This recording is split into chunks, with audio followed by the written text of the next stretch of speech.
El caso de Charles Dexter Ward. Capítulo 2. Un antecedente y un error. 1.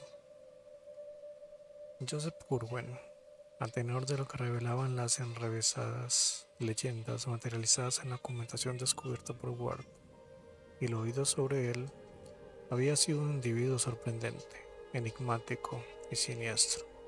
Había huido de Salem a Providence, ese refugio universal de excéntricos, liberales y disidentes. Al principio del gran pánico de la brujería, temiendo ser acusado, y no solo por su carácter solitario, sino también por sus extraños experimentos químicos o alquímicos. Era un hombre de unos 30 años y un aspecto corriente, al que no le costó mucho convertirse en ciudadano libre de Providence, tras lo cual compró un solar al norte del de Gregory Dexter, al extremo de Olney Street.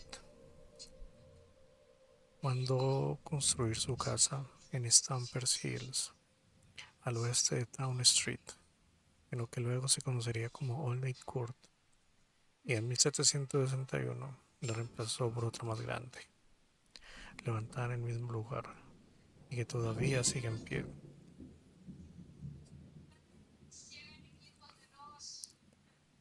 Lo primero que llama la atención acerca de Joseph Curwen es que desde su llegada no parecía haber envejecido. Compró una mar en el muelle, cerca de la cala de Mile End, para dedicarse a los negocios navieros. Colaboró con la reconstrucción del Puente Grande en 1713 y en 1723 fue uno de los fundadores de la Iglesia Congregacional, pero siempre conservó ese aspecto indefinido de hombre de entre 30 y 35 años. A medida que fueron pasando los años, esa peculiaridad empezó a llamar la atención, pero Curwen siempre lo atribuía a que descendían de pasados fuertes y que su vida era sencilla y poco fatigosa. Sus vecinos nunca llegaron a entender cómo era posible conciliar una vida sencilla con las idas y venidas del misterioso comerciante, y ni tampoco el extraño resplandor con que lucían sus ventanas a cualquier hora de la noche, y tendían a atribuir a otras causas una juventud tan prolongada y longevidad. Se rumoreaba que su buen aspecto tenía que ver con las mezclas y cocciones de productos químicos que realizaba Corwin. Se cotilleaba sobre extrañas sustancias de Londres y de las Indias que traían sus barcos o que adquirían en Newport, Boston y Nueva York. Y cuando el viejo doctor James Bowen llegó de Rehoboth y abrió su botica del mortero y el unicornio al otro lado del puente grande, circularon incesantes chismorreos sobre drogas, ácidos y metales que el taciturno solitario le compraba o encargaba. Convencidos de que Curwen poseía un prodigioso secreto y don para la medicina, muchos enfermos acudieron a él en busca de ayuda. Pero pese a que parecía alentar dicho convencimiento con evasivas, y siempre les proporcionaba pociones de extraños colores en respuesta a sus peticiones, al final se dieron cuenta de que lo que administraba a los demás rara vez tenía efectos beneficiosos. Pasados 50 años desde la llegada del desconocido, sin que, a juzgar por el aspecto de su físico y su rostro, hubieran pasado para él más de 5, las murmuraciones de la gente se volvieron más sombrías y le resultó más fácil satisfacer el deseo de aislamiento que siempre había demostrado.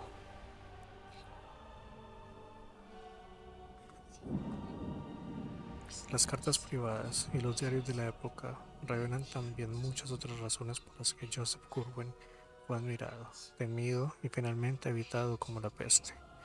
Su pasión por los cementerios, en los que le veía constantemente en cualquier circunstancia, era notoria, aunque nunca fue sorprendido llevando a cabo ninguna actividad de Pawtucket, donde por lo general pasaba los veranos, y a los que acudía a menudo a caballo diversas horas del día y de la noche. Sus únicos criados, granjeros y aparceros eran un par de hoscos indios, Narragansett, el marido sordo y cubierto de extrañas cicatrices, y la mujer cuyo color de piel era repulsivo, probablemente por una mezcla con sangre negra. El laboratorio donde llevaba a cabo la mayoría de sus experimentos se encontraba en el cobertizo de aquella granja. Los arrieros y carreteros que entregaban botellas, sacos y cajas de la puerta trasera hablaban de las extrañas redomas, crisoles, alambiques y hornos que había en aquel cobertizo, y profetizaban en voz baja que el silencio quimista, con lo que se refería al alquimista, no tardaría en hallar la fórmula de la piedra filosofal. Los vecinos más cercanos a la granja, los Fenner, que vivían a 500 metros, contaban cosas aún más inquietantes sobre los sonidos que, aseguraban, provenían de casa de Curwen por las noches. Afirmaban que eran gritos y aullidos prolongados. Tampoco entendían para qué tenía tanto ganado pastando los campos, pues semejante cantidad era innecesaria para proporcionar carne y leche y lana a un anciano solitario y un par de criados. Además, el ganado era distinto de una semana a otra, pues no dejaba de comprar nuevos rebaños a los granjeros de Kingstown. Y por último, tenía una dependencia grande de piedra, con solo unas altas y finas redijas a modo de ventanas, cuyo aspecto no era menos inquietante. La casa de Curwen, el Olney Court, también daba de qué hablar a los que pasaban por el puente. Grande, pero no tanto sobre la elegancia de una casa nueva construida en 1761, cuando el hombre debía tener casi un siglo de edad, como de la primera casa más baja, con tejados en mansarda, desván sin ventanas y hastiales de tablillas, cuyas vigas puso tanto cuidado en quemar después de la demolición. Es cierto que no era tan misteriosa, pero a las horas a las que se veían luces encendidas, el hermetismo de los dos atesados extranjeros que eran sus únicos criados, el balbuceo odioso e incomprensible de la viejísima ama de llaves francesa, las enormes cantidades de comida que entraban en la casa habitada solo para 4 personas y el tono susurrante de ciertas voces que, frecuentemente, se oían a horas intempestivas, se sumaban a la inquietud que provocaban la granja de la carretera de Pawtucket para dar mala fama al lugar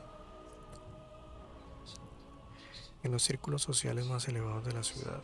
También se hablaba constantemente de la casa de Curwen, pues a medida que se fue integrando en la iglesia y en la vida comercial de la ciudad, fue conociendo gente de alta posición, cuya compañía y conversación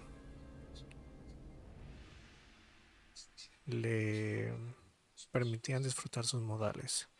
Se sabía que era de buena cuna, pues los Curwen o Corwin de Salem no necesitan presentación en Nueva Inglaterra. Se supo asimismo que Joseph Curwen había viajado mucho en su juventud, había vivido un tiempo en Inglaterra y había hecho al menos 2 viajes a Oriente. Y su forma de hablar, cuando se dignaba dirigirse a alguien, era la de un inglés culto y educado. Pese por alguna razón, Curwen no estaba interesado en la vida social, aunque siempre fue cortés recibiendo visitas. Se refugiaba tras un muro de reserva que hacía que muy pocos supieran qué decirle sin resultar insustanciales. Sus modales parecían ocultar una arrogancia críptica y sardónica, como si frecuentara seres más extraños y poderosos, y la gente ya hubiera llegado a aburrirle. Cuando el doctor Chickley, el famoso erudito, llegó de Boston en 1738 para ser párroco de la King's Church, no olvidó visitar a quien suscitaba tanta habladuría, pero se marchó enseguida debido a cierto trasfondo siniestro que le pareció percibir en la conversación de su anfitrión. Una tarde de invierno, en que Ward charlaba con su padre sobre Curwen, le confesó que daría cualquier cosa por averiguar qué le había dicho el misterioso anciano a aquel cura tan servicial. Sin embargo, todos los diarios coinciden en subrayar las reticencias del doctor Chickley a repetir lo que había oído. El buen hombre se había llevado una impresión espantosa y fue incapaz de volver a visitar a Joseph Curwen sin perder visiblemente la jovialidad por la que era tan conocido.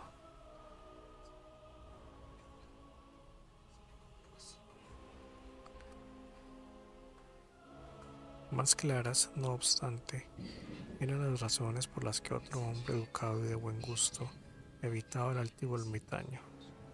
En 1746, John Merritt, un anciano inglés con aficiones científicas y literarias, llegó de Newport a esta ciudad que ya empezaba a aventajarla en importancia, y se construyó una hermosa casa de campo en el istmo, en lo que hoy se considera el centro del mejor barrio residencial.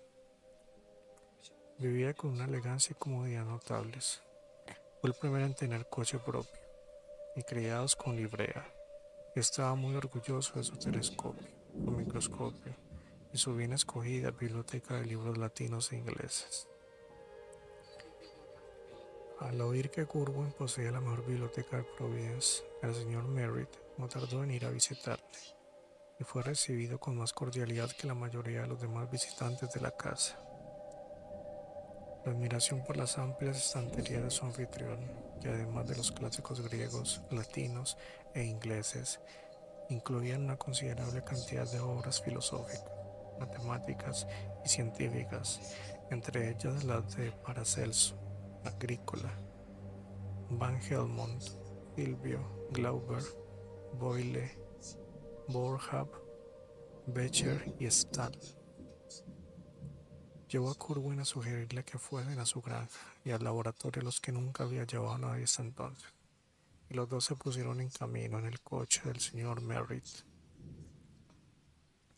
El señor Merritt siempre admitió que no había visto nada horrible en la granja, aunque según él, los títulos de los libros sobre cuestiones taumatúrgicas, alquímicas y teológicas que guardaba Corwin en el salón principal bastaron por sí solos para inspirarle una aversión duradera.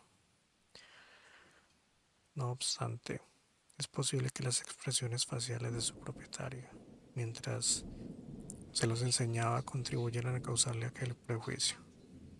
Tan extraña colección, aparte de una gran cantidad de obras clásicas que el señor Merritt no pudo sino mirar con envidia, incluía casi a todos los cabalistas, demonólogos y magos conocidos, y era una auténtica mina de datos sobre los dudosos campos de la alquimia y la astrología. Ahí estaban Hermes Trismegisto en la edición de Mesnard, Naturba Philosophorum, el Liber Investigationis de Geber, la clave de la sabiduría de Artefio, apretujados junto al cabalístico El Zohar, la edición de Peter Jemmy de Alberto Magno, el Ars Magna et Ultima de Raymond Joule en la edición de Setzner, el Thesaurus Chemicus de Robert Bacon, el Clavis Alchemiae de Flut y el del Lapide Filosófico de Tritemio. Había una abundante representación de libros medievales árabes y judíos. El señor Merritt empalideció cuando, al sacar de la estantería un hermoso volumen claramente titulado Quanum e Islam, descubrió que en realidad se trataba del prohibido Necronomicon del árabe loco Abdul al-Hazred, de quien había oído cosas tan espantosas hacía ya años. Cuando salieron a la luz los innombrables ritos del extraño puerto de pescadores de Kingsport, en la provincia de la Bahía de Massachusetts, aún más extraño, el respetable caballero reconoció que lo que más le inquietó inexplicablemente fue un simple detalle sin importancia. Sobre la enorme mesa de caoba había un maltrecho ejemplar de Borellus, con numerosas y crípticas anotaciones hechas por Corwin en los márgenes y entre líneas. El libro estaba abierto por la mitad, y en uno de los párrafos del visitante vio unos trazos trémulos y gruesos bajo las líneas, hechos con tan extraños caracteres que no se resistió a la tentación de leerlo. Ignoraba si fue la naturaleza del pasaje o el ímpetu febril de los trazos con que estaba subrayado, pero algo en dicha combinación le afectó de un modo muy profundo y peculiar.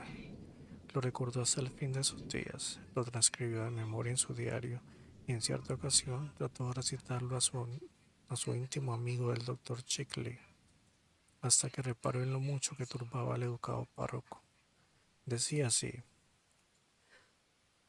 puédense preparar y conservar sales esenciales de animales de manera que un hombre hábil puede tener en su aposento un arca de Noé entera y levantar de sus cenizas, cuando así le plazca, la hermosa figura de un animal, y por semejante procedimiento de las sales esenciales de polvo humano, puede un filósofo, sin caer en la nigromancia criminal, llamar la figura de cualquier antepasado, sirviéndose el recibo de su incineración.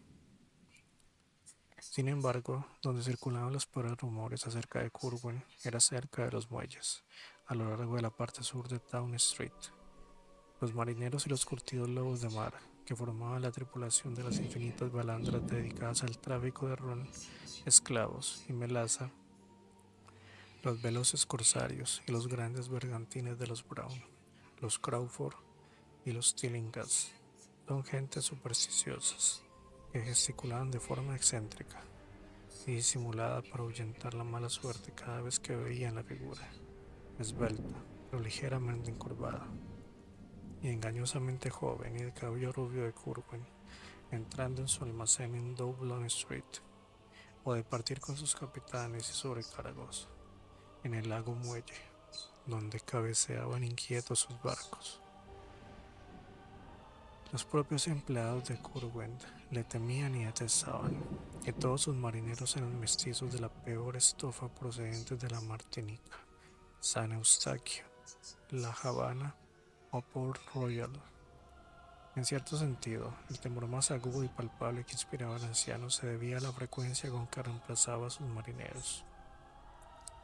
Una tripulación bajaba a tierra de permiso, encargaba un recado a alguno de sus miembros. Cuando volvía a juntarse siempre faltaba un hombre o más. Tenían presente que muchos de aquellos recados que Curwen pedía guardaban relación con la granja de la carretera de Pawtucket, y que muy pocos marineros habían vuelto de allí. Así que con el tiempo a Curwen resultó muy difícil conservar a sus variopintas tripulaciones. De manera casi invariable, muchos desertaban al enterarse de los chismorreos que circulaban por los muelles de Providence, y el mercader tuvo cada vez más dificultades para encontrar sustitutos en las Antillas.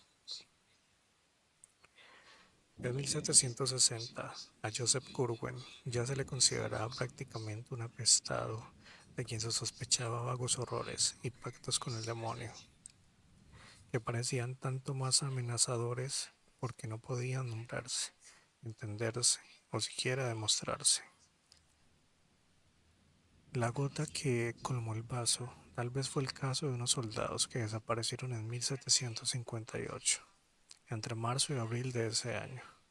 Se acuartelaron en Providence dos regimientos reales que iban de camino a Nueva Francia y cuyo número fue reduciéndose a un ritmo inexplicablemente mayor que el de las deserciones habituales.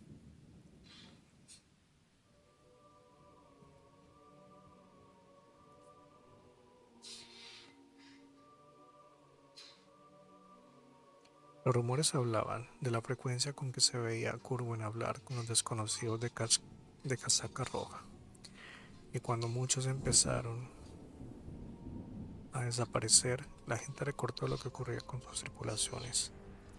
Es imposible saber lo que habría sucedido si los regimientos no hubiesen recibido orden de reemprender su marcha. Entretanto, los asuntos mundanos del comerciante iban viento en popa. Prácticamente monopolizaba el comercio de salitre, pimienta negra y canela en la ciudad, y aventajaba a cualquier otra naviera, salvo la de los Brown, en las importaciones de latón, añil, algodón, lana, sal, aparejos, hierro, papel y artículos ingleses de todo tipo. Negocio como el de James Green en el almacén del Elefante en Cheapside, los Russell en el Águila Dorada al otro lado del puente, o Clark y Nightingale en la Sartén y el Pescado cerca del Café Nuevo. dependían de él casi por completo para vender sus productos, y sus acuerdos con las destilerías locales, los lecheros y criadores de caballos de Narragansett y los fabricantes de Sirius de Newport lo convertían en uno de los principales exportadores de la ciudad. A pesar del ostracismo social al que estaba sometido, no carecía de espíritu cívico. Cuando se quemó la Colony House, contribuyó con generosidad a la colecta realizada en 1761 para recaudar fondos y reconstruir el edificio de ladrillo, que todavía se alza en la antigua calle Mayor.